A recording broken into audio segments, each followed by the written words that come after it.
ॐ अखण्डमण्डलकारं मृत्युञ्जन चराचरं तत्पदं दुष्कृतं तस्मै श्रीगुरवे नमः। गुरुर्ब्रह्मा गुरुर्विष्णु गुरुदेव महेश्वर गुरुरेव परं ब्रह्म तस्मै श्रीगुरवे अज्ञानतिमिरन्धस्य शलाकया चक्षुरुन्मीलितं तस्मै श्रीगुरवे वाञ्छाकल्पतरुवत्स कृपा सिन्धुभ्यः च पतितानां पावनेभ्यो वैष्णवेभ्यो नमो ब्रह्मण्यदेवाय ब्रह्मण्यहिताय च जगोद्धृताय कृष्णाय गोविन्दाय नमः। हे कृष्ण करुणा सिन्धु दीनबन्धु जगत्प्रति गोपीश गौरिकान्त राधाकान्त नमोस्तुते। तप्त काञ्चन गौराङ्गी राधे वृन्दावनेश्वरी विश्वभानुसुतं दिवितं प्रणमामि। श्री कृष्ण चैतन्य प्रभु नित्यानंद श्री अद्वैत गदाधर शिवासादि गौर भक्तवृंद। जय रूप सनातन भट्ट रघुनाथ श्री जीव गोपाल भट्ट दास रघुनाथ এই ছয় গোসাইর করি চরণ বন্ধন যা হইতে বিঘ্ন নাশটি অভীষ্ট। गुरवे गौरचन्द्राय राधिकाय सदालय कृष्णाय कृष्णभक्ताय तद्भक्ताय नमो नमोत्तिकालसत्ताय जगन्नाथसुताय सविताय सुपुत्राय सकलप्रीते नमः। मूकं करोति वाचालं पङ्गुलं लङ्घयति गिरिं यत्कृपातमहं वन्दे परमानन्दमाधवं। भज निताई गौर राधेश्याम जप हरे कृष्ण हरे राम निताई गौर राधेश्याम जप हरे कृष्ण हरे राम। ग्रन्थेर आरम्भे करि मङ्गलाचरण गुरु वैष्णव भगवानेर তিনির শরণ। এই তিনির শরণে হয় বিঘ্ন বিনাশ সর্বাভীষ্ট পূর্ণ হয় বাঞ্ছিত। মোর মুখে বক্তা তুমি তুমি হও শ্রোতা এই কৃপা করো প্রভু যেন গাই তোমার গুণগান লীলা। गुरवे गौरचन्द्राय राधिकाय सदानन्दे कृष्णाय कृष्णभक्ताय तद्भक्ताय नमो। जय निताई जय गुरु जय राधा रमण जय राधा श्री गुरु राम जय गुरु राम श्री गुरु राम जय।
जय निताई जय गौर जय राधा रमण निताई गौर हरि बोल।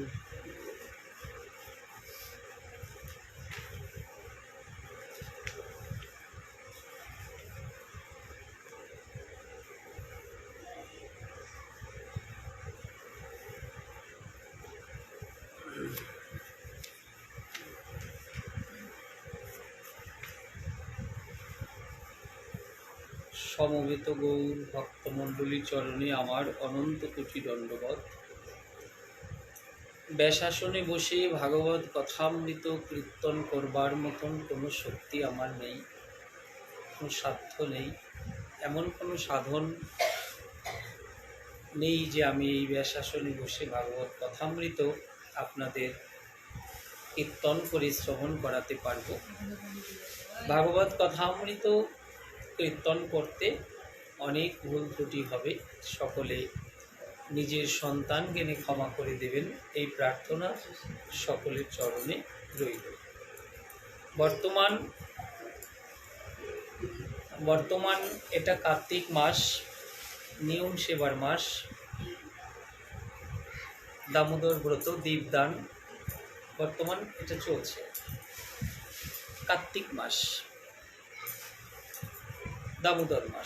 দামোদর মাস অধিক সেবা, ভগবানের নাম গুণ কীর্তন, ভগবত সঙ্গ করা, ভাগবত কীর্তন করা এবং নিত্য ভগবানকে ভোগ নিবেদন করে প্রসাদ পাওয়া,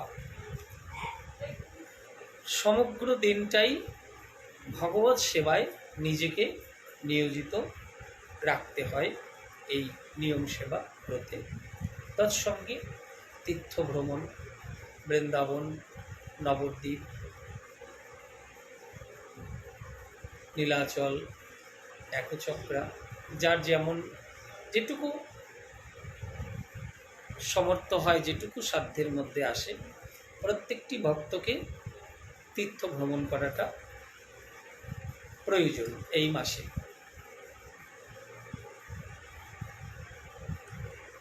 তা আজ আমরা যত সামান্য সময় একটু গ্রন্থ আস্বাদন করব, সকলে মিলে একত্রিত হয়ে শ্রী চৈতন্য চরিতামৃতর অন্তলীলার দ্বাদশ পরিচ্ছেদ। অন্তলীলার দ্বাদশ পরিচ্ছেদে শ্রীমন মহাপ্রভু কি লীলা করলেন, আমরা সেখান থেকে আজ একটু আস্বাদন করব। দেখি এখানে মহাপ্রভু কি লীলা করলেন। শ্রী চৈতন্য চরিতামৃতর অন্তলীলার দ্বাদশ পরিচ্ছেদ। দ্বাদশ পরিচ্ছেদে কি বলছেন? শ্রোতায়ং শ্রোতায়ং নিত্যায়ং গীতায়ং গীতায়ং মুদা, চিন্তায়ং চিন্তায়ং ভক্ত চৈতন্য চরিতামৃতম। অর্থাৎ হে ভক্তগণ, তোমরা সর্বদা প্রমোদ সহকারে শ্রী চৈতন্য চরিতামৃত পুনঃ পুনঃ শ্রবণ করো এবং বারংবার গান করো এবং অবিরাম চিন্তা করো। ভক্তগণকে বলছেন যে এই চৈতন্য চরিতামৃত তোমরা পুনঃ পুনঃ শ্রবণ করো, মানে আজ শ্রবণ করলে কালও করো, কাল করেছো পরশু করো, আজ সকালে শ্রবণ করলে আবার রাত্রে করো, রাত্রে শ্রবণ করলে আবার অধিক রাত্রে করো, পুনঃ পুনঃ শ্রবণ করো। আর তারপর কি বলছে? বারংবার গান করো, এর গুণগান করো, আর অবিরাম চিন্তা করো।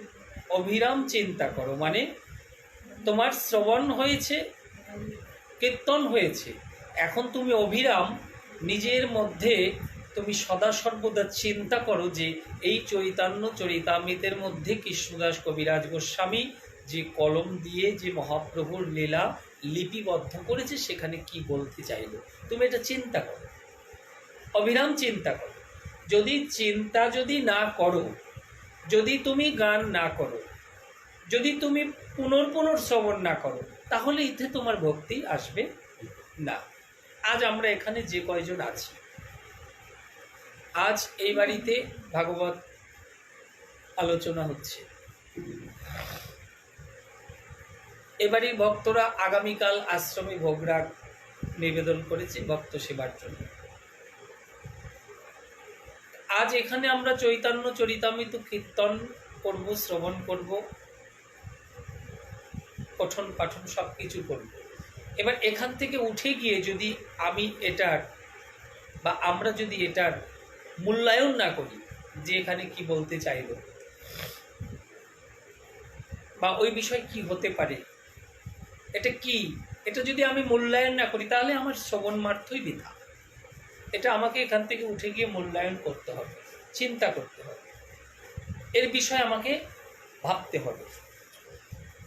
আজ চৈতন্য চরিতামৃতর অন্তলীলার দ্বাদশ পরিচ্ছেদ আমি এখানে পাঠ করছি, আমি শ্রবণ করছি, আপনারা শ্রবণ করছেন।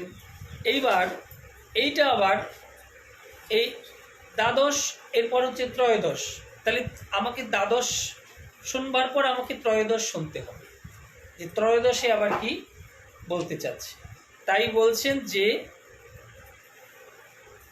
শ্রোতায়ং শ্রোতায়ং নিত্যায়ং গীতায়ং গীতায়ং মুদাচ্চিন্তায়ং চিন্তায়ং ভক্তা চৈতন্য চরিতামৃতম, অর্থাৎ কীর্তন করো, পুনঃ পুনঃ শ্রবণ করো এবং বারংবার উহা কীর্তন করো এবং অবিরাম চিন্তা করো। চিন্তা তো করতে হবে, যে বিষয়ে আমি আজকে সকালে তোমাকে বলছিলাম যে দীক্ষা নিলাম, শিক্ষা নিলাম, দীক্ষা নেওয়া হলো, শিক্ষা নেওয়া হলো, নিলাম, এই যে নিলাম, এই নেওয়াটা পর্যন্তই কি শেষ? এই নেওয়া পর্যন্তই কি শেষ? যে আমার দীক্ষা নেওয়া প্রয়োজন, আমি দীক্ষা নিলাম। আরে দীক্ষা নেওয়া প্রয়োজন, আমি দীক্ষা নিলাম, দীক্ষা নেওয়া প্রয়োজনটা কেন সেইটুকু আগে জানতে হবে আমাকে। প্রয়োজনটা কেন, দীক্ষা নেওয়া কেন প্রয়োজন এটা তো আমাকে জানতে হবে। আর দীক্ষা নেওয়া কেন প্রয়োজন এটা যদি আমি জানতে পারি বা এটা যদি আমি জানার চেষ্টা করি তাহলেই কিন্তু আমার সব জানা ধীরে ধীরে ধীরে ধীরে কিন্তু সব জানা হবে। বাবা মা বলেছে দীক্ষা নিতে হবে, বাবা মা নিয়ে গেলেন গুরু আশ্রমে, দীক্ষা নিলাম, হয়তো 10 মিনিট বা 1 ঘন্টা বা একদিন মালাটা গলায় থাকলো, পরের দিন মালাটা খুলে ফেললাম, আর সারা সময়ও সারা জীবনেও গুরুর সঙ্গে সম্পর্ক নেই, গুরু আশ্রমেও গেলাম না, গুরুর সঙ্গে যোগাযোগ রাখলাম না, গুরুর রাস্তায় গুরুর সঙ্গে দেখা হলে তার সঙ্গে কথাও বললাম না। কেন? আমার দীক্ষা নেওয়া প্রয়োজন ছিল, আমি নিয়ে ফেলেছি। আমার দীক্ষা নেওয়া প্রয়োজন ছিল, আমি নিয়ে ফেলেছি, কিন্তু কেন প্রয়োজন ছিল এটা আমি চিন্তা করিনি, বা এটা আমার অভিভাবকগণ আমাকে চিন্তার মধ্যে আমাকে কখনো আনেও নাই যে দীক্ষা যে নিলি, দীক্ষা নেওয়ার কারণটা কি সেটা তো একবার তুই জানলি না। তাহলে এখানে অভিভাবককেও পরিশ্রম করতে হবে, আর দীক্ষা গ্রহণকারীকে আগ্রহ রাখতে হবে শেখার জন্য, নাহলে তো হবে না। তাহলে আজ আমরা সব কিছু বুঝি, ভালো মন্দ, ভালো খেতে হবে, ভালো পড়তে হবে, ভালো জায়গায় আমাদের বসবাস করতে হবে, ভালো জামা কাপড় পরতে হবে, ভালোভাবে আমাদের ঘুরতে হবে, সব সময় শুধু ভালোর দিকটাই আমরা দেখি। এই যে আমাদের কত চিন্তা, কত চিন্তা, কিন্তু আমরা কি একবারও কেউ চিন্তা করছি, বা আমরা কি একবারও কেউ চিন্তা করি? যদি আমরা একটু ভাবি, একটু সামান্য সময় যদি আমরা একটু পেছনের 1-1.5 বছরের কথা একটু চিন্তা করি, পেছনের, বেশি দূরে যেতে হবে না। 2020 সাল, 2021 সালের আজ নভেম্বর মাস, 11 মাস চলছে, এই অক্টোবর মাস, আজকে 26 তারিখ মনে হয়, অক্টোবর মাস চলছে। তো যদি আমরা এইটুকু একটু চিন্তা করি যে কি পরিস্থিতির মধ্যে দিয়ে সমগ্র বিশ্বটা যাচ্ছে বা গেছে, এখন তো অনেক স্বাভাবিক। আমরা 2020 সাল ছেড়ে দিই, আমরা 2021 সালের যদি মে, জুন, জুলাই, আগস্ট যদি চিন্তা করি, আমরা একটু অক্সিজেন নেই, ওষুধ নেই, বেড নেই, খাবার নেই, কেমন একটা, প্রত্যেকটা মানুষ, প্রতিটা মানুষ রাস্তায় বেরোতে ভয় পাচ্ছে, গাড়িতে উঠতে ভয় পাচ্ছে, বাজারে যেতে ভয় পাচ্ছে, সকলের মধ্যেই একটা কেমন যেন উদাসীনতা, কেমন একটা আতঙ্ক, কি যেন হয়। একটু ঠান্ডা লেগেছে, একটু হাঁচি দিয়েছি, হাঁচি সবসময়ই হয়, আমার তো একটু আগে হলো, কিন্তু ওই মে, জুন, জুলাই, আগস্টে হাঁচি হলেই মানে যেন একটা কেমন চিন্তা। পাশের বাড়ির লোকও বলছে এই ওই বাড়ির লোক হাঁচি দিচ্ছে রে বারবার, তাই নয়, গেট বন্ধ, দরজা বন্ধ, হ্যাঁ। সম্বন্ধ ওই বাড়ির লোক দিচ্ছে। বারবার হাঁচি দিচ্ছে রে,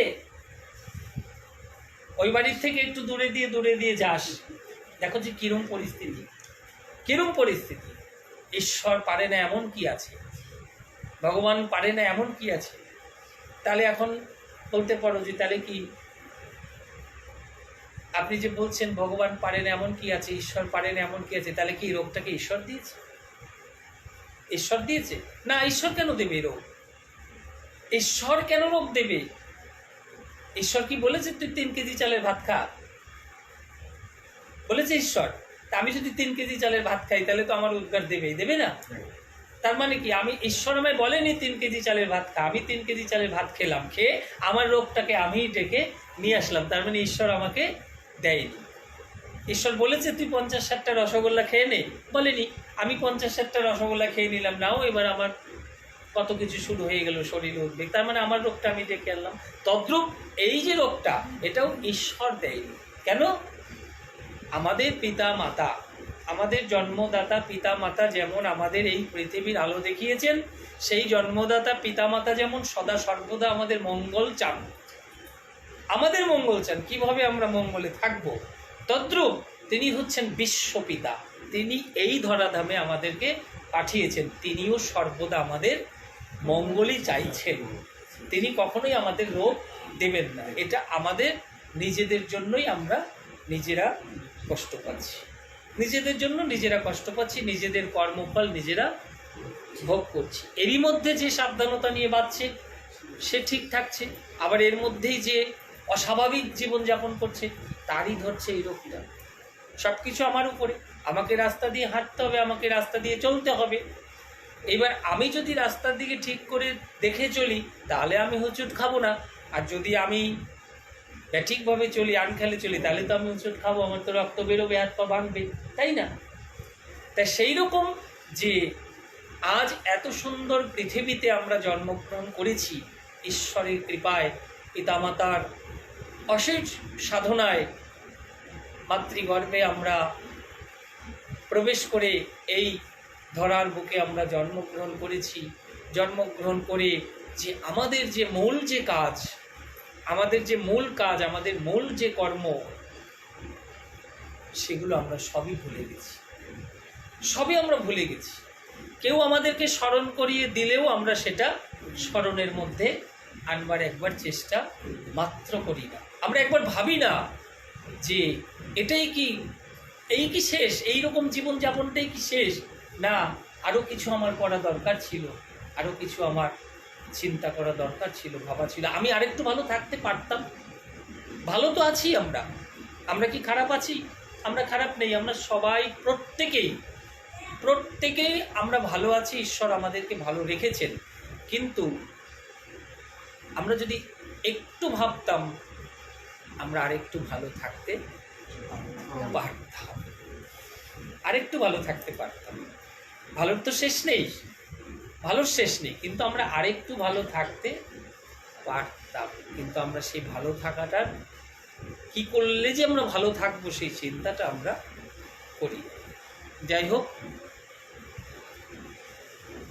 তাহলে সদা সর্বদাই আমাদেরকে ঈশ্বরের নাম গুণ কীর্তন করতে হবে। করার পর আমাদেরকে অবিরাম চিন্তা করতে হবে সেটা কি বলতে চাইবে বা কি বলছেন এখানে। জয় জয় শ্রী চৈতন্য জয় দয়াময়, জয় অদ্বৈত চন্দ্র জয়, নিত্যানন্দ কৃপা সিন্ধু জয়। নিত্যানন্দ হচ্ছে কৃপার সিন্ধু, তেনার কাছে কৃপা একদম পরিপূর্ণ, কৃপার সিন্ধু, যার কোনো অভাব নেই। জয় অদ্বৈত চন্দ্র জয় করুণার সাগর,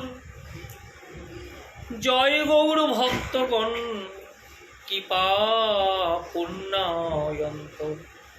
অদ্বৈত আচার্য হচ্ছে করুণার সাগর, জীবের প্রতি তার এত করুণা, জীবের প্রতি তার এত প্রেম যে নিজের করুণা, নিজের প্রেম দ্বারা সেই করুণাময়কে নিয়ে এসেছেন ব্রজধাম থেকে এই ধরাধামে, এই নদিয়ায়। আর বলছেন যে কৃপার অন্তর, গৌর ভক্তবৃন্দের কথা বলছে, গৌর ভক্তবৃন্দের হৃদয় সদা সর্বদা কৃপা পরিপূর্ণ থাকে। যে এক ভক্ত আর এক ভক্তকে দুটো হরি কথা বলবে, এক ভক্ত আর এক ভক্তকে একটু হরিবাসরে নিয়ে যাবে, চলো আমি যাচ্ছি পাঠ শুনতে তুমি একটু যাবে, চলো আমি যাচ্ছি কীর্তন শুনতে তুমি একটু যাবে। এই যে ভক্তের মধ্যে সবসময় কৃপার একটা ব্যাপার চলতেই থাকে, চলতেই থাকে। এতপর মহাপ্রভু বিষণ্ণয় অন্তর, কৃষ্ণের বিয়োগ দশা পড়ে নিরন্তর। এর আগের যে লীলা গেল, সেই লীলার সমাপ্তির পর মহাপ্রভু বিষণ্ণ অন্তরে বসে আছেন, মানে কোনো কিছু তার আর ভালো লাগছে না, কেন লীলা অন্তে চলে এসেছে, তার কোনো কিছু আর ভালো লাগছে না, একদম মন খারাপ করে তিনি বসে আছেন।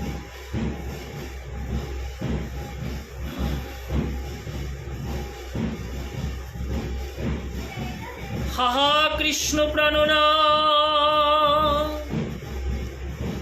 তুমি ব্রজেন্দ্র নন্দন। মহাপ্রভু বিষণ্ণ অন্তর হয়ে বসে একথা বলছেন, হাহা কৃষ্ণ প্রাণনাথ, তুমি ব্রজেন্দ্র নন্দন। কাহা যাই কাহা পাই, আমি সেই মুরলী বদন হৃদয় গৌরী। হাহা কৃষ্ণ প্রাণনাথ, ওহি ব্রজেন্দ্র নন্দন, তুমি করুণার সাগর, দয়াময়, অনাদির আদি গোবিন্দ। আমি কোথায় যাই, কোথায় গেলে আমি তোমাকে পাই, এটা তুমি কৃপা করে আমায় বলো, আমি বুঝতে পারছি। রাত্রি দিনে এই দশা, স্বাস্থ্য নাহি মনে, আর কষ্টে রাত্রি গোয়ায় স্বরূপ রামানন্দ শনি। এইভাবে রাত্র এবং দিন মহাপ্রভুর চলে যাচ্ছে। স্বাস্থ্য মানে শরীরের কথা তারা খেয়াল নেই, যে আমাকে বিশ্রাম করতে হবে, আমাকে একটু ঘুমাতে হবে, আমাকে স্নান করতে হবে, কিছু আহার করতে হবে, এসব তার আর কোনো মনে নেই। তার এখন মন একদম ছুটে গেছে ভগবানের জন্য। ভগবানের জন্য আজ তার মন একদম ছুটে গেছে। আমি কোথায় যাই, কি করি, কি করলে আমি তাকে পাবো। এইভাবে স্বরূপ দামোদর আর রায় রামানন্দের সঙ্গে তিনি সমস্ত রাত্র সমাপ্ত করে দিলেন। এথা গৌর দেশের যত প্রভুর ভক্তগণ, আর প্রভু দেখিবারে সবে করিল আগমন। ঠিক এমন সময় গৌরের ভক্তবৃন্দরা প্রভুকে দেখবার জন্য তারা নীলাচলে গমন করলেন। শিবানন্দ সেনয়ার আচার্য গোসাই আর নবদ্বীপের সব ভক্ত লইয়া এক ঠাই। কুলীন গ্রামবাসী আর যত খণ্ডবাসী আর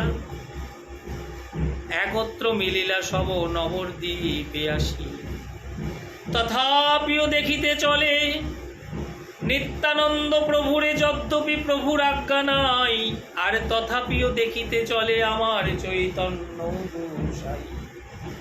মহাপ্রভু নিত্যানন্দকে বলেছিলেন, নিতাই তুমি প্রতি বৎসর এইভাবে এসো না, তুমি নবদ্বীপে থেকো, নবদ্বীপে থেকে সমস্ত ভক্তদের তুমি রক্ষা করো এবং সমস্ত ভক্তদের তুমি হরিনাম প্রেম বিতরণ করো, তুমি প্রতি বৎসর এসো না। তাই বলছি নিত্যানন্দ প্রভুর আজ্ঞা নেই নীলাচলে যাবার, তবুও তিনি গেলেন মহাপ্রভুকে দেখবার জন্য। চৈতন্য গোসাই। শ্রীনিবাস চারি ভাই সঙ্গে তেমালিনী, আচার্য রত্ন সঙ্গে তাহার গৃহিণী। আর শিবানন্দ পত্নী চলে তিনু পুত্র লইয়া, আর রাঘব পণ্ডিতে চলে তার ঝালি সাজাইয়া। এরা এক একজনের দলে যত ভক্তরা আছে সেই রকম সবাই পার্ট বাই পার্ট রওনা করে দেয়। কারোর সঙ্গে 25, কারোর সঙ্গে 30, কারোর সঙ্গে 50, এইভাবে রওনা হলেন। এদিকে সেন শিবানন্দ তার পত্নী 3 পুত্রকে সঙ্গে লয়ে চললেন। এদিকে রাঘব পণ্ডিত চললেন ঝালি সাজাইয়া। দয়ময়ন্তী ঝালি সাজিয়ে দিলেন, রাঘব সেই ঝালি নিয়ে চললেন। দত্তগুপ্ত, বিদ্যানিধি আর যতজন, দত্তগুপ্ত মানে বাসুদেব দত্ত, মুরারি গুপ্ত এবং পুণ্ডরিক বিদ্যানিধি, এরা চললেন। দত্তগুপ্ত, বিদ্যানিধি আরো যতজন, আর 200-300 ভক্ত করিল গমন। একসাথে 200-300 ভক্তবৃন্দ হয়ে গেলেন। সচী মাতা দেখি সবে তার আজ্ঞা লইয়া, আর আনন্দে চলিলা সবে কৃষ্ণ কীর্তন করিয়া। এরা সবাই যে যার বাসার থেকে বেরিয়ে একত্রিত হয়ে সবাই নবদ্বীপে গেলেন। নবদ্বীপে গিয়ে সচী মায়ের চরণে প্রণাম করে সচী মায়ের আজ্ঞা নিয়ে আজ সবাই কৃষ্ণ সংকীর্তন করতে করতে চললেন নীলাচলের পথে মহাপ্রভুকে দর্শন করতে।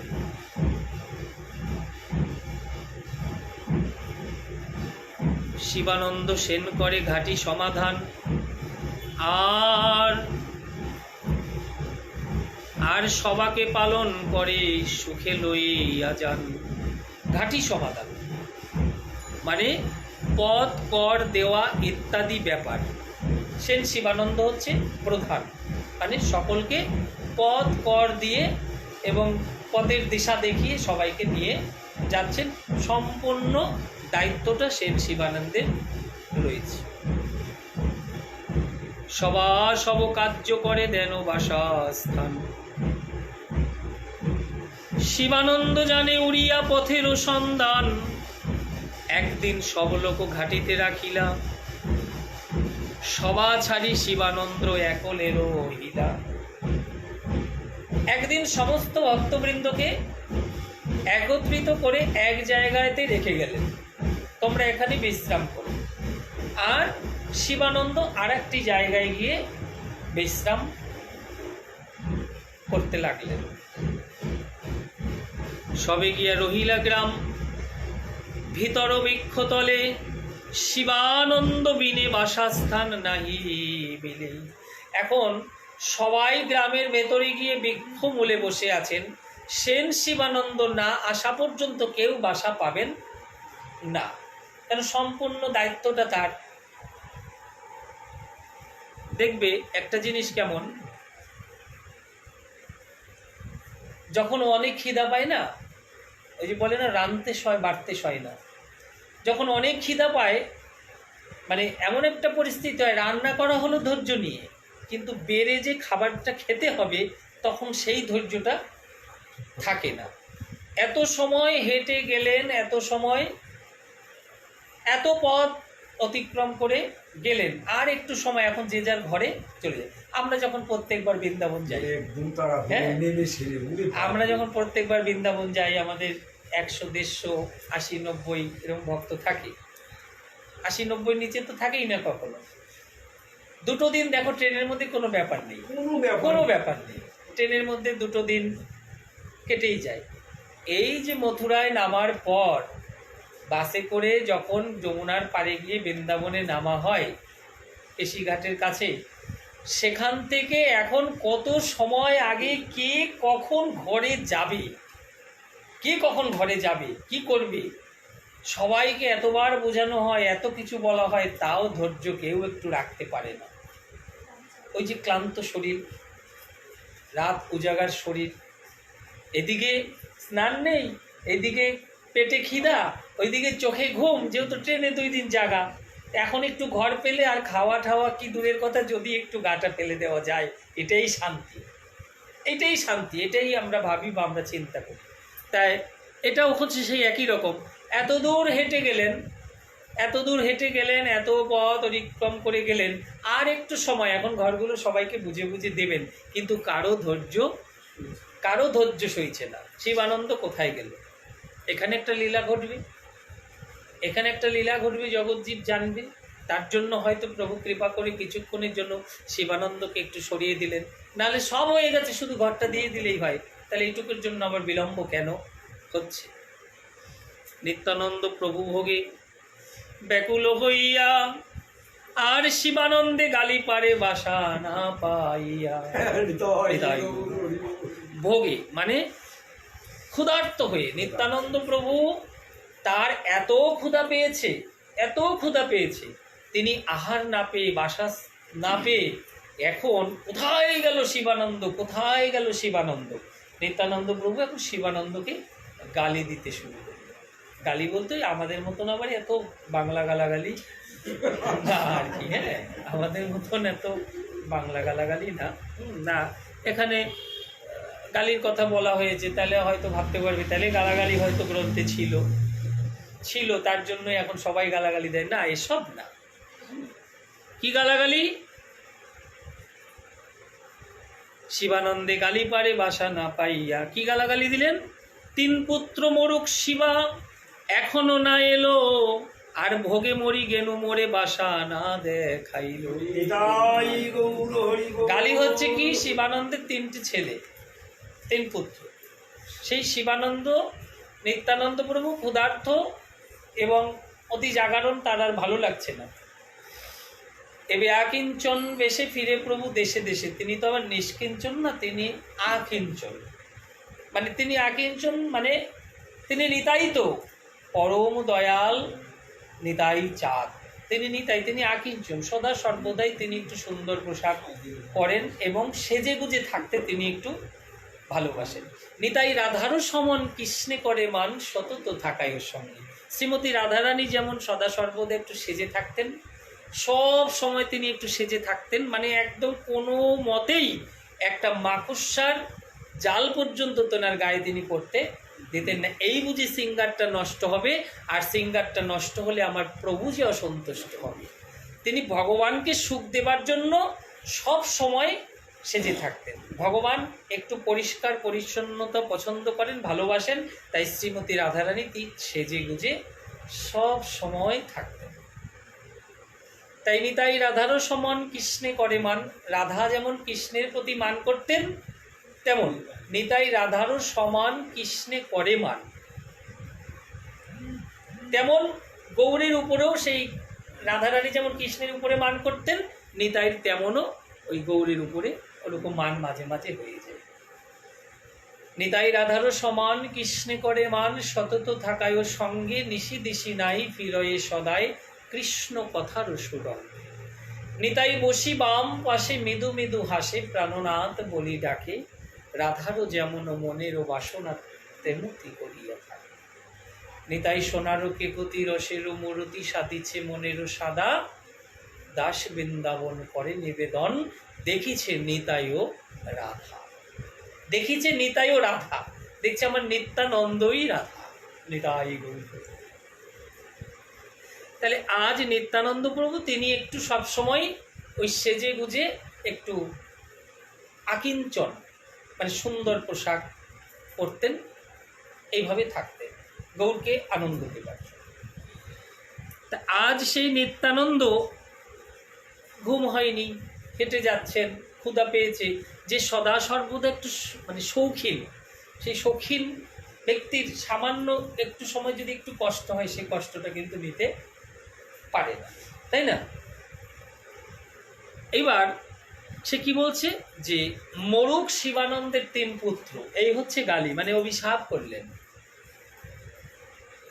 করলেন। আচ্ছা, আমি যদি কই যোগেশ তোমার 3 পুত্র মরুক, তুমি আমার আনন্দনগরে রাখবা? না আরো বন্ধু বান্ধব সবাইকে ডেকে অস্ত্র শস্ত্র নিয়ে আসতে হবে। গোসাই আমার বংশ অভিশাপ দিচ্ছে, তাই না? তাই না? আমি যদি এনাদেরকে বলি যে তোমাদের সব পুত্ররা মরবে এখন, তো এনারা আমার একটাও আস্থা রাখবে এখানে? রাখবে? কত বড় দুঃখজনক কথা না? দুঃখজনক কথা না যে আমার পুত্রের অভিশাপ দিয়েছে, আমার বংশে অভিশাপ দিয়েছে, দুঃখজনক কথা তো। কিন্তু এখানে দেখো কি বলছি, শুনি শিবানন্দ পত্নী কান্দিতে লাগিল। স্বাভাবিক, আমি যদি এখন এদের বলি তোমাদের ছেলে মরে যাবে, তো মা এরা কাঁদবে না তো কি করবে? তারা হাসবে, আনন্দ করবে। তুমি হাসবা, তুমি কাঁদবা? তুমি তো কাঁদবাই, হাসবা না। শুনি শিবানন্দ পত্নী কান্দিতে লাগিল। স্বাভাবিক, অস্বাভাবিক কিছু না। হেনকালে শিবানন্দ ঘাটি হইতে আইল। এসে দেখে তার স্ত্রী কান্না করছে বসে। শিবানন্দ পত্নী তারে কহেন কান্দিয়া, পুত্রে সাপ দিয়াছে গোসাই বাসা না পাইয়া। আপনি কোথায় গেছিলেন? আপনি কোথায় গেছিলেন? পুত্রে অভিশাপ দিয়েছে গোসাই বাসা না পাইয়া। শিবানন্দ কি বলছে? তিহ কহে বাহুলি কেন মরিস কান্দিয়া। এই পাগলি, কাঁদছিস কেন? শিবানন্দ তার স্ত্রীকে বলছে, এই বাউলি তুই কাঁদছিস কেন, মানে এই পাগলি তুই কাঁদছিস কেন, কিসের জন্য কাঁদছিস? তিহ কহে বাহুলি কেন মরিস কান্দিয়া। বাউলি অর্থে উন্মাদিনী, পাগলিনী, মানে উন্মাদ হয়ে গেছে। 3টে পুত্র আমার মরে যাবে, নিত্যানন্দ অভিশাপ দিয়েছে। তার মা উন্মাদ না হয়ে পাগলের মতন হয়ে গেছে। মরুক আমার 3 পুত্র তার বালাই লইয়া। নিতাই গৌর। কেন কাঁদছিস? নিত্যানন্দ, নিত্যানন্দ যিনি নিত্য আনন্দ প্রদান করেন, তিনি নিত্যানন্দ, তিনি নিত্য নিত্য নিত্য আনন্দ প্রদান করে যাচ্ছেন। দয়াল নিতাই আমার, যে নিতাই ছাড়া জীবের গতি নাই, গতি নাই, গতি নাই। যে নিতাই ছাড়া গৌর প্রেম পাওয়া যাবে না, আর গৌর প্রেম না পেলে ব্রজে যাওয়া যাবে না, ব্রজের কৃপা পাওয়া যাবে না, ব্রজেন্দ্র নন্দনকে পাওয়া যাবে না। সেই নিত্যানন্দের অভিশাপে যদি আমার 3 পুত্র মরে যায়, মরুক না, মরুক তার বালাই নিয়ে। কে বলছে? সেন শিবা, সেন শিবানন্দ। মরুক আমার 3 পুত্র তার বালাই লইয়া। এত বলি প্রভু পাশ গেলা শিবানন্দ, উঠি তারে লাথি মারিল প্রভু নিত্যানন্দ। স্ত্রীর মুখে এই কথা শ্রবণ করে আজ সেন শিবানন্দ নিত্যানন্দ প্রভুর কাছে গিয়ে দণ্ডবাদ করিলে নিত্যানন্দ প্রভু একটা লাথি মারলেন তারে। এক লাথি মারলে শিবানন্দ ছিটকে পড়ে গেল। আচ্ছা, কি হতো, কি হবে ব্যাপার, কি হবে পরিস্থিতি? এই কেমন লীলা! এর জন্যই কিন্তু এখানে বলেছে, কি বলেছে? পুনঃ পুনঃ শ্রবণ করো। এটা আরো কয়েকবার শ্রবণ করো, একবারে বুঝতে পারবে না। আরো কয়েকবার শ্রবণ করো, বারংবার এর গান করো। শ্রবণ করো আবার গান করো, মানে ওখানে বসেছো, এখানেও বসো। এবং রাত্রে যখন বালিশে মাথা দেবে, তখন অবিরাম চিন্তা করো। চিন্তা করো এখানে কি বলতে চাইলেন। নিত্যানন্দ প্রভুর কাছে গিয়ে শিবানন্দ প্রণাম করলে শিবানন্দ এমন একটা লাথি মারলেন, এসে নিত্যানন্দ এমন একটা লাথি মারলেন, শিবানন্দ ছিটকে পড়ে গেল।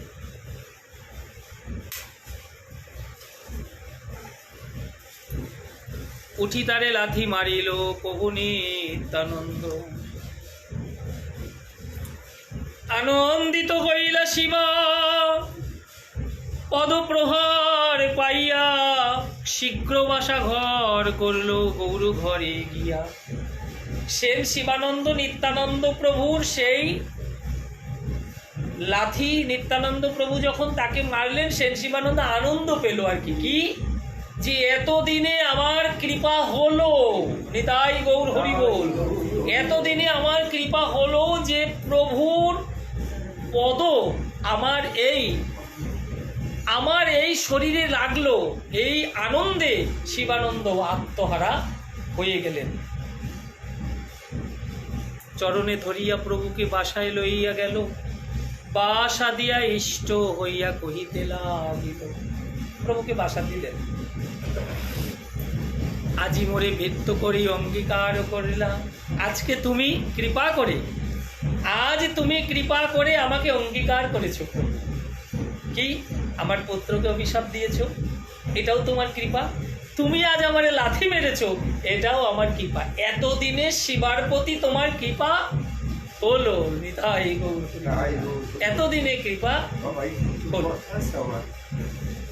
ভগবান কতখানি ভালোবাসলে, কতখানি ভালো তাকে শাসন করতে পারে।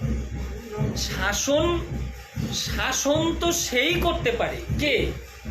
ভালো যে বাসতে পারে, শাসন সেই করতে পারে। আচ্ছা, শাসন কেন করে? এই যে আমি তোমার এই ভাইদের, শুধু তোমার এই ভাইদের নয়, তোমাদেরকেও তো, আমি তোমারও তো কত কথা সকালে বললাম আজকে। শাসন তো মঙ্গলের জন্যই করে।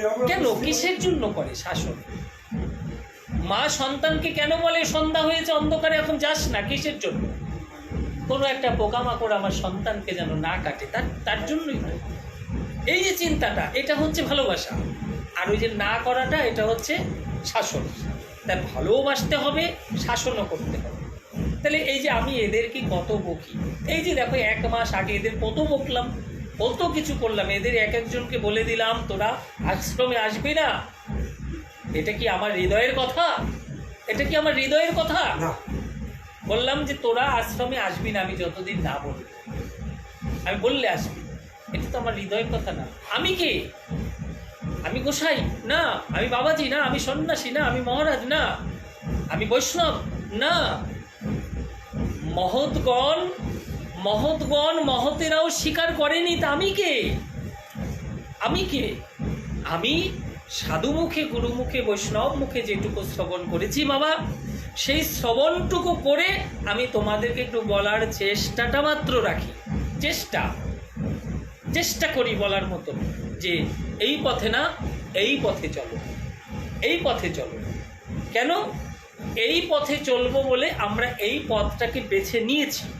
অতএব এই পথটাকে যখন আমরা বেছে নিয়েছি, এই পথটাতে চলবো বলে, তাহলে এই পথের যে কর্মগুলো আছে সেগুলো তো আমাদেরকে করতেই হবে, সেগুলো আমাদের করতে হবে। আর সেগুলো থেকে যদি আমরা বিরত থাকি তাহলে কি হবে? তাহলে সাজা গুরু সাজা পায়, সাজা বৈষ্ণব সাজা পায়, ওই সাজা সব সাজাই হয়ে যাবে, হবে না? তাহলে আজ শাসন সেই করে যে শোষণ করতে পারে। শাসন, পোষণ, শোষণ একসঙ্গে করতে হবে। সব ভালোবাসতে হবে, আবার বকতেও হবে। শুধু বকে গেলাম, ভালোবাসলাম না, আবার ভালোবেসে গেলাম, বকলাম না, তাহলে তো খারাপ হয়ে যাবে। ভগবান শ্রীকৃষ্ণ কি বললেন?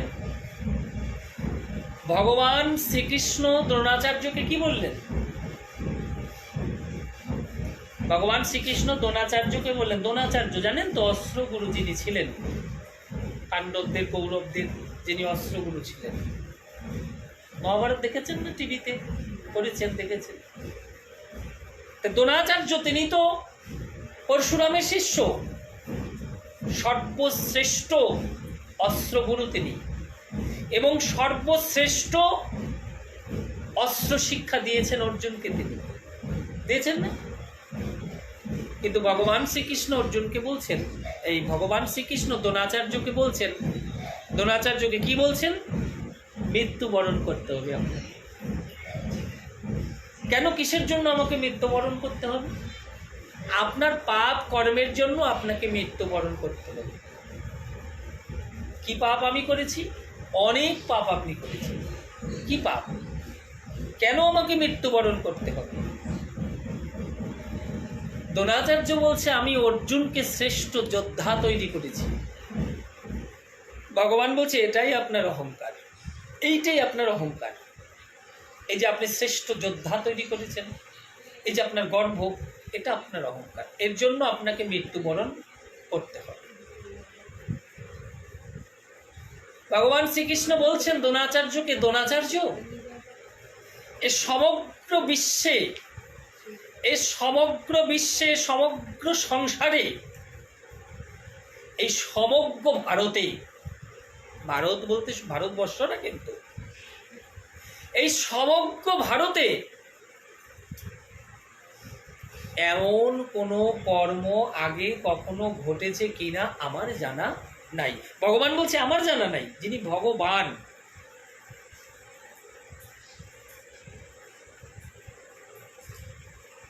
যে আমার জন্য কাঁদে, যে আমার জন্য কাঁদে, যার প্রেমে আমি কাঁদি, তিনি হচ্ছেন ভগবান। কি বললাম?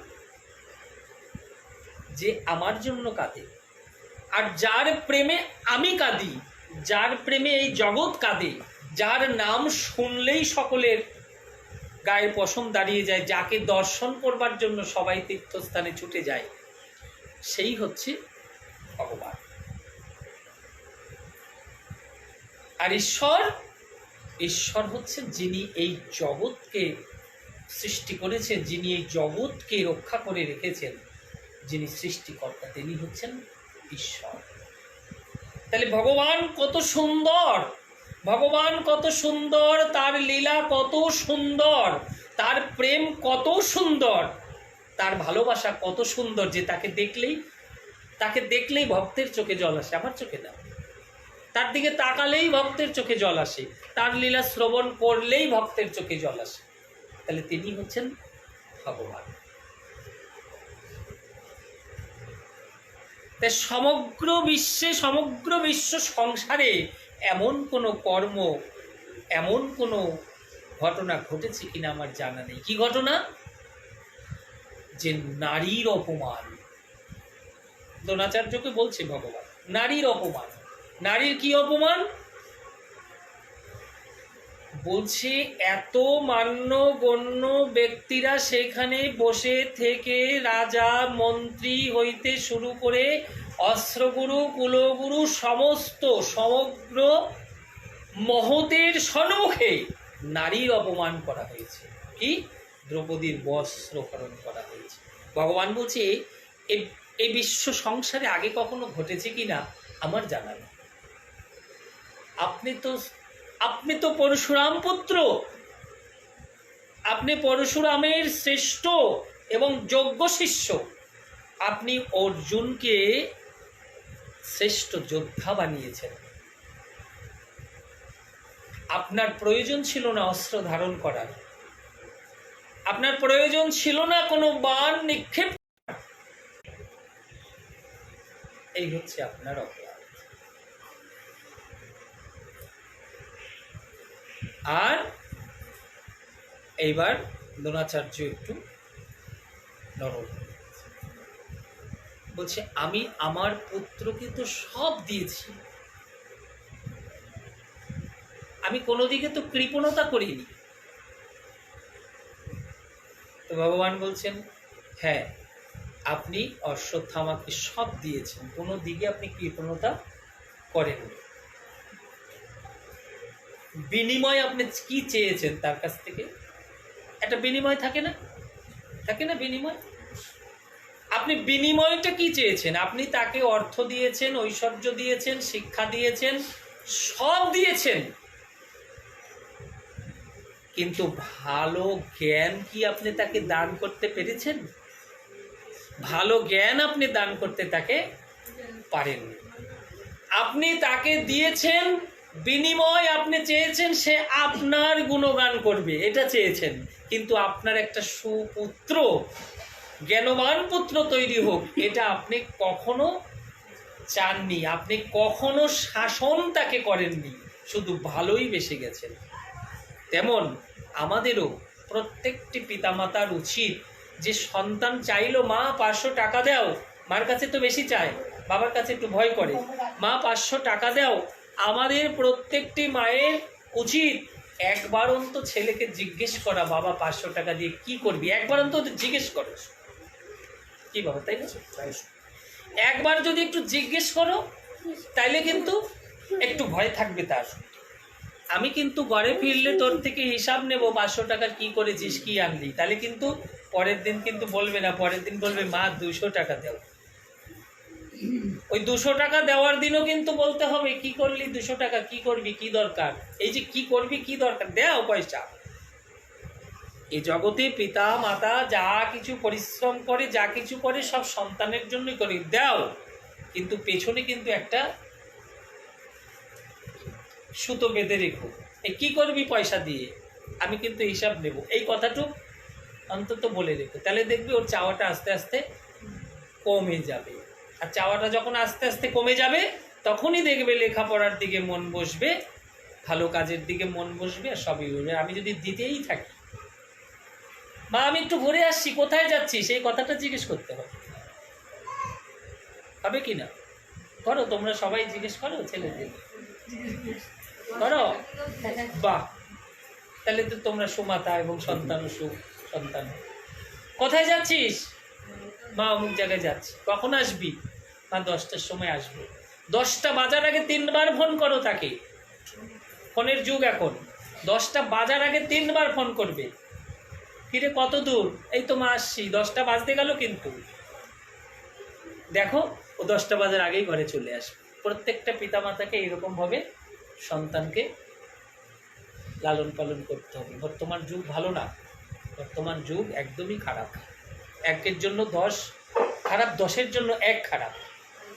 আর 10টা খারাপের মধ্যে একটা ভালো কখনোই থাকতে পারে না। আর একটা ভালো 10টা খারাপের মধ্যে একটা ভালো রাখতে হলে নিজেকে গাধার মতন খাটতে হবে তার পেছনে।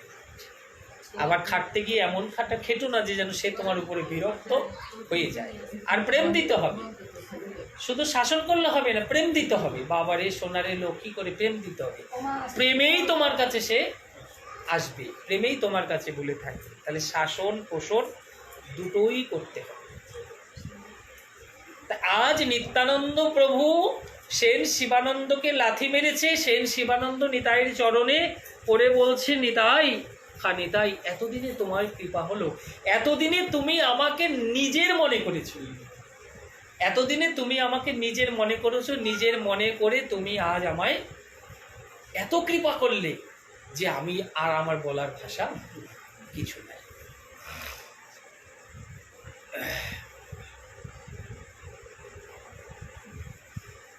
আজি মোরে ভৃত্য করি অঙ্গীকার করলাম, যেমন ওই অপরাধ ভৃত্যের যোগ্য ফল দিলাম, আর শাস্তির ছলে কৃপা করো তোমার এই করুণা।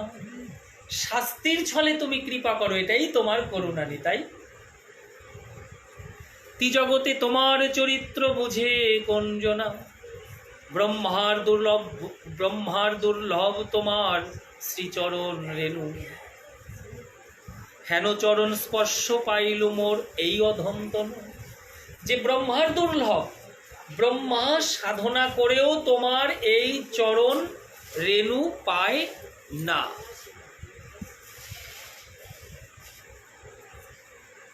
আর সেই চরণ স্পর্শ পেয়েছি আমি। তোমার চরণ দোলা ব্রহ্মা সাধনা করেও পায় না, আর আমি তোমার চরণের আঘাত পেয়েছি। তাহলে আমি কত বড় ভাগ্যবান। আজি মোর সফল হইল জন্মকুল কর্ম, আজি পাইনু কৃষ্ণ ভক্তির অর্থ কাম ও ধর্ম। শুনি নিত্যানন্দ প্রভুর আনন্দিত মন। হায় রে, এই জগতে পুত্রকে অভিশাপ দিলে কোন মা এত আনন্দ পায়, কোন পিতা এত আনন্দ পায়? এরা দেখি আনন্দ পাচ্ছে, বলেছি তার 3 পুত্র মরে যাক। তা নিত্যানন্দ প্রভু একটু আনন্দ পেলেন। শুনি নিত্যানন্দ প্রভুর আনন্দিত মন, উঠি শিবানন্দে করলো নিতাই প্রেমে আলিঙ্গন। এই যে প্রেমে আলিঙ্গন দিলেন, এই আলিঙ্গন দেওয়াতে কি হলো?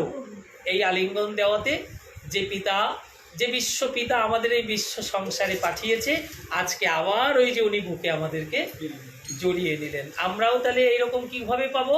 আমরাও যদি আমাদের গুরুর সঙ্গে এইরকম আলিঙ্গন দিতে পারি, যদি গুরুদেব আমাদেরকে এইভাবে বক্ষে জড়িয়ে ধরেন, তাহলেও আমরা সেই পরম পিতার কৃপায়, পরম পিতার স্পর্শই আমরা পেলাম। কিন্তু সেটা আমরা ভাবি কয়জনে, ভাবতে পারি কয়জন? উঠি শিবানন্দে করিল প্রেমে আলিঙ্গন, আনন্দিত শিবানন্দ করে সমাধান। আচার্য আদি বৈষ্ণবের দিল বাসস্থান। নিত্যানন্দ প্রভুর চরিত্র সব বিপরীত, ক্রুদ্ধ হইয়া লাথি মারে করে তার হিত। শিবানন্দের ভাগিনা শ্রীকান্ত সেন তার নাম। সেন শিবানন্দের ভাগিনা, তার নাম হচ্ছে শ্রীকান্ত সেন। দেখো এর আবার এখন বক্তব্যটা দেখো। মামার অগোচরে কহে করিও ভীমন। মামার অগোচরে, মামার সামনে না, মামার একটু সাইডে গিয়ে অভিমান করে কিছু একটু বলল। কি বলল?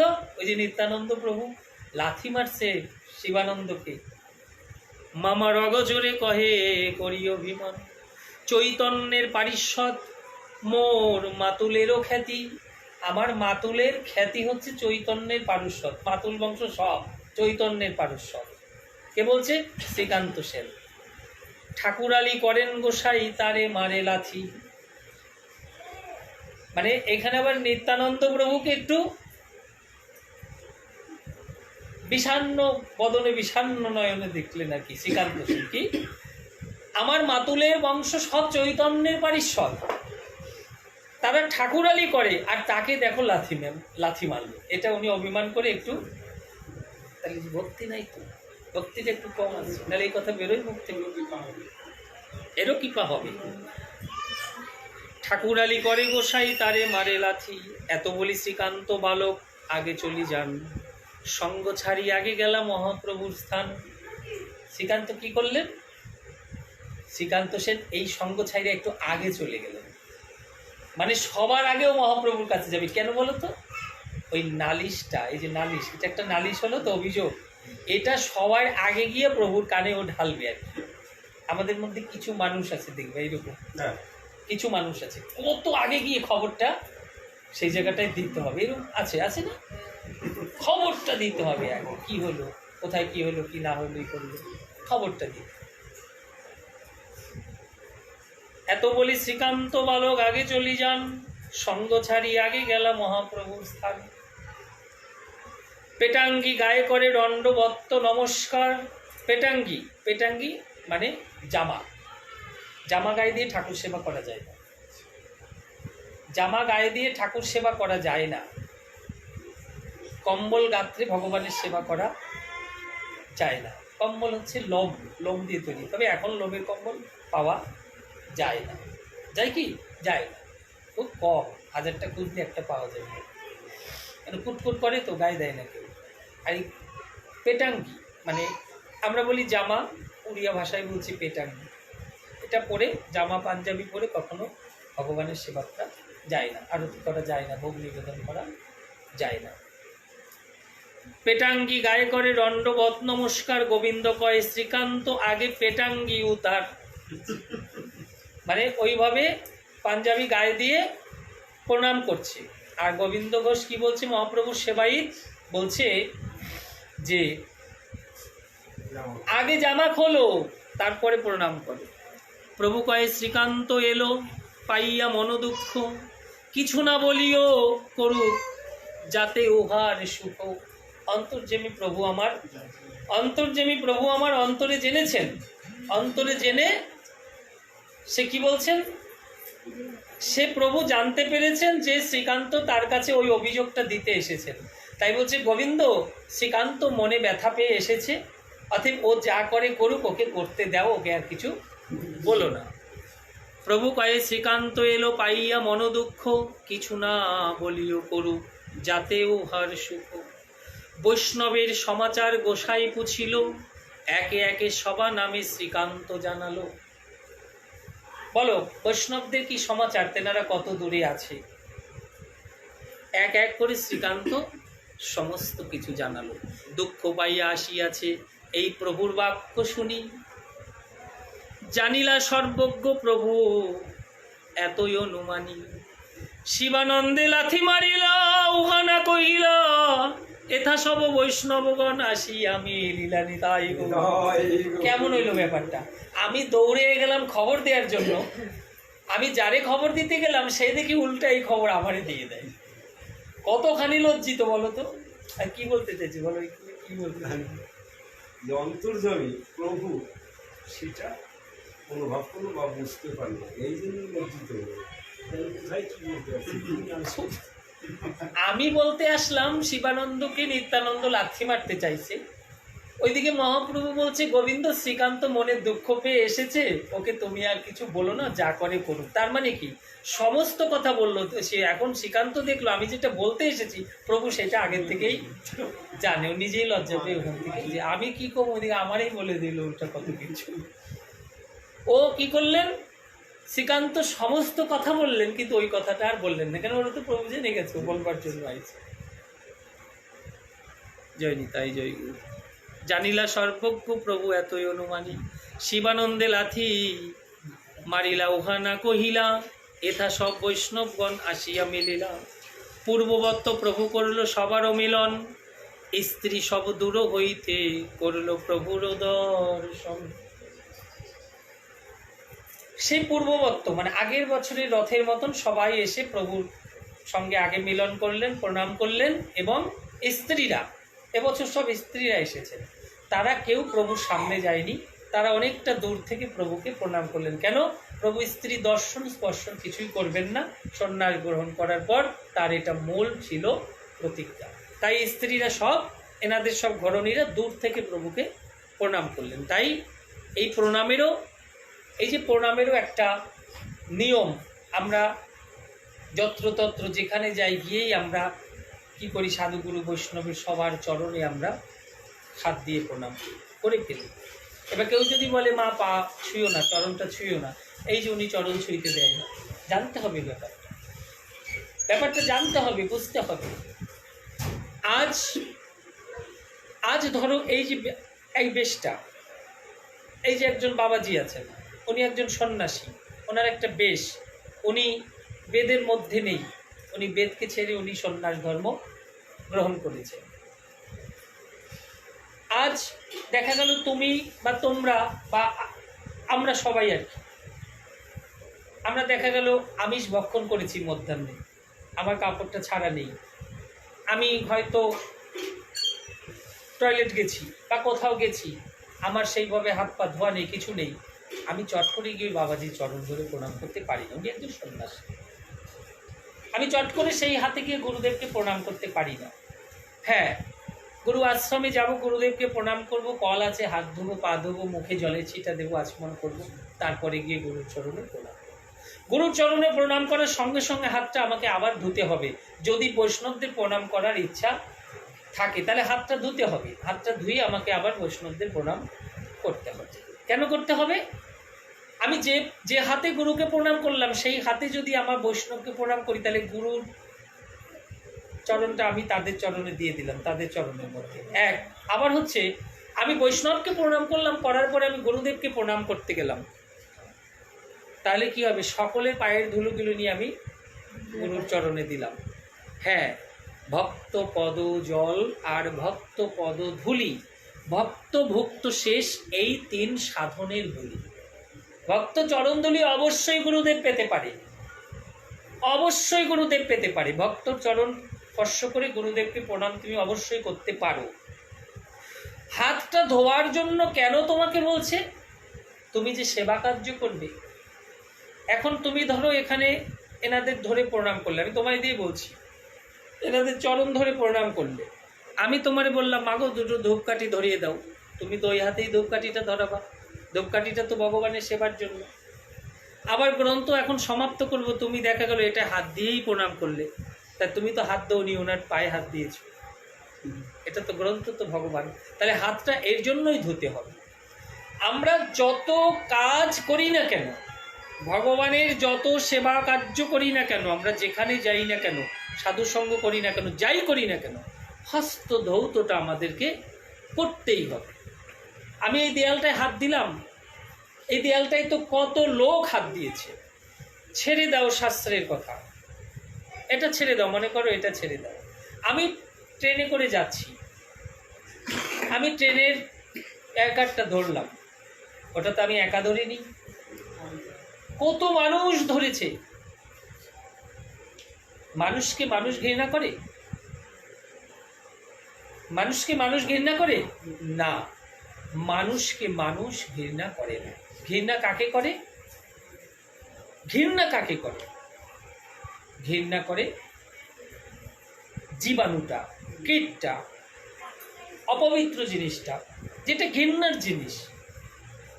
আজকে ওখানে সবাই হাত দিচ্ছে, এবার সেখানে আমি হাত দিয়ে, আমার ট্রেনে শশা উঠলো, আমি একটা শশা দেন তো দাদা, একটা শশা আমায় ছুলে টুলে দিল, আমি হাত দিয়ে শশাটা খেতে থাকলাম। কোনো একটা জীবাণু তো যেতে পারে আমার সেই হাতটা।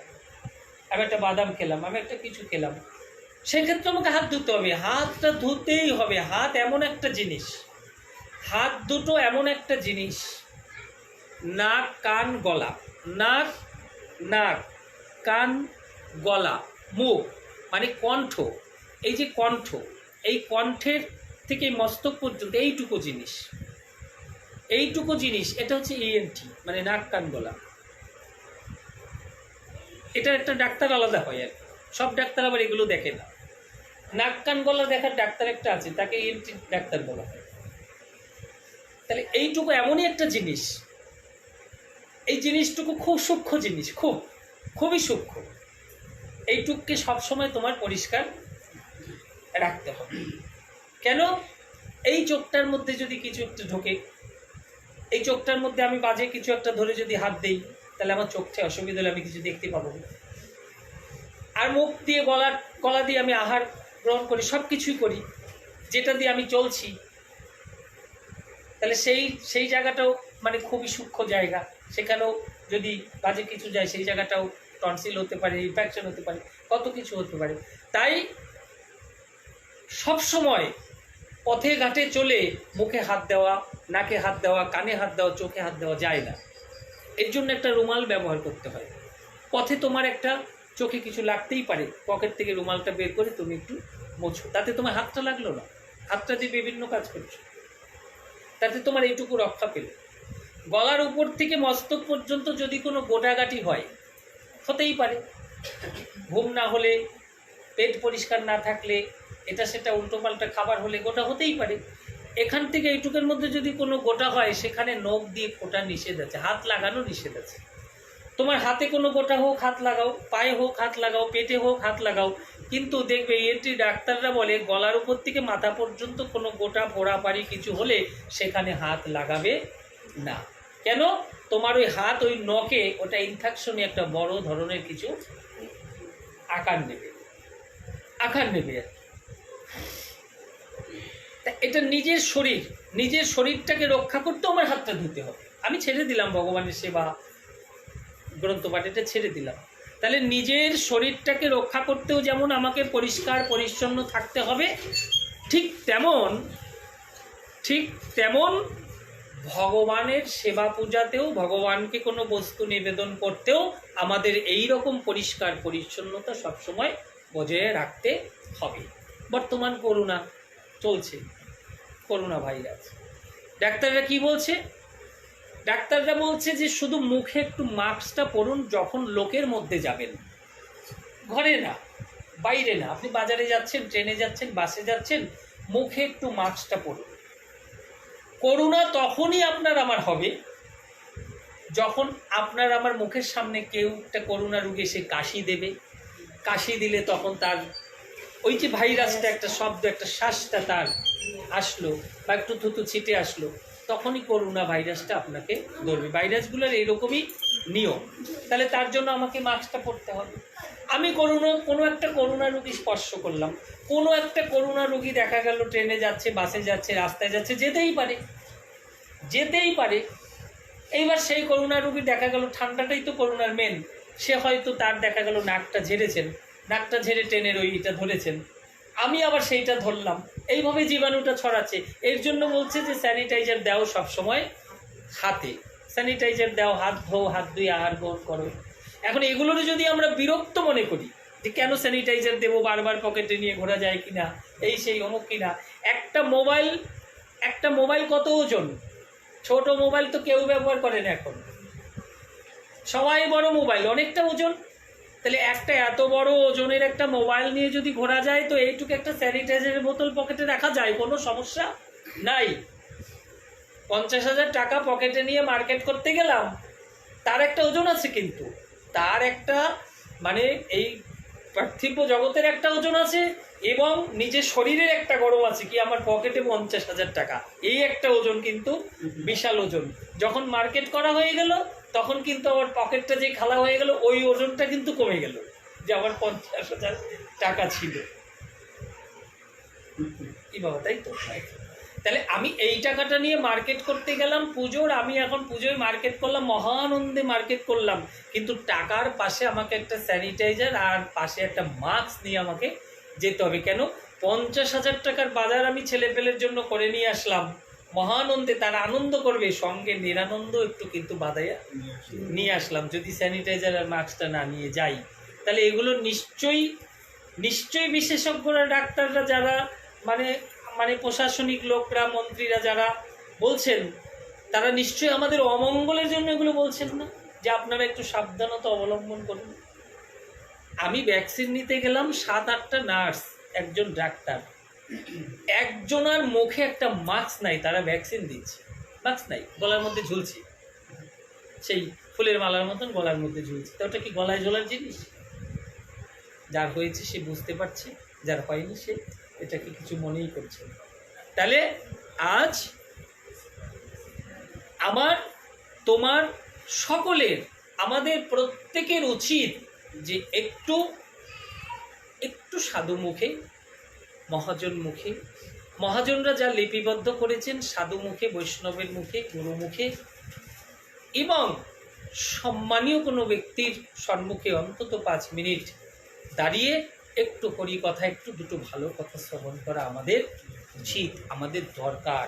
কিন্তু আমরা সেটা কেউ করছি না, সেটা আমরা কেউ করছি না। এই দিকগুলো আমাদেরকে সবসময় চিন্তা করতে হবে, এই দিকগুলো আমাদের ভাবতে হবে, তাহলেই আমরা সব কিছু জয় করতে পারব। আমরা সব কিছু জয় করতে পারছি না আমাদের নিজেদের ভুলের জন্য। জয় নিতাই, জয় গৌর, জয় রাধারমণ।